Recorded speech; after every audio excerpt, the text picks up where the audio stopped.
Ambras is van grote betekenis voor het behoud van de taal, dus het dialect van Oost-Zeeuws-Vlaanderen en ook van de cultuur. Tenminste, dat vinden ze zelf. En daarom is al jaren een hele grote wens van ze dat ze een eigen plein of straat krijgen.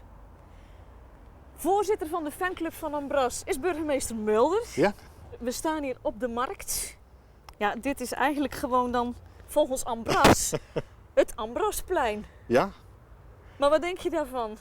Ja, het is een straatnaam geven is altijd een heel gedoe. Daar moeten allerlei eisen aan voldaan worden. Ze moeten bekend zijn. Nou, dat is geen probleem. Ze moeten goed kunnen zingen, kunnen ze ook. Ze moeten gezellig zijn, passen in de cultuur van Hulst, dat doen ze ook.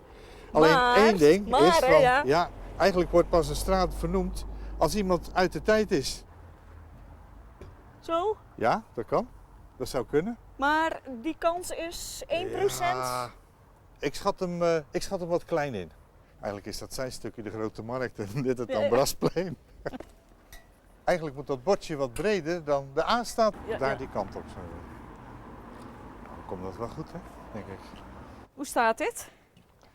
Ja, dat staat wel. Maar daar heeft de gemeente niks over te vertellen, hè? Ik denk als hier Ambrasplein staat, dan zou je kunnen denken, het is binnen Ambras. Hou hem eens iets hoger, want ik kan er niet bij. Oh, iets hoger, zo. Ambrasplein, kijk eens. Nee. Is dat wat? Dat is ook niks.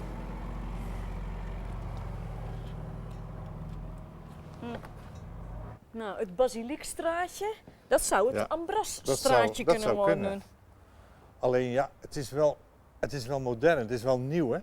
Dat vind je niet passen? Of dat nou past bij ze. Ambras vindt dus zelf dat ze heel veel betekenen qua dialect en cultuurbehoud voor deze streek. Ja? Wat is daarvan waar? Ja, dat is absoluut waar. Dat is absoluut waar. Als je ziet wat voor liedjes ze zingen over de historie van toen en de tijd van toen. Ja, dat is echt die cultuur, die brengen ze zo voortreffelijk naar boven. Dat is echt goed.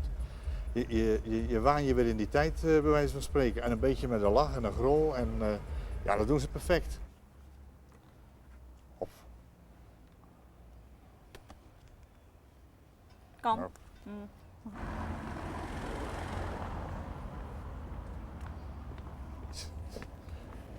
Kijk, we nog een plekje kunnen vinden. Dan... Het wordt dus geen Ambrasplein. Een straat kunnen ze ook op het buik schrijven. Ja. Maar je wilt de gemeenteraad iets anders voor gaan stellen. Ja, er is nog een andere mogelijkheid. En dat is Ambrassteeg. Zullen we hem hier op plakken? Nu kan je dit over hebben.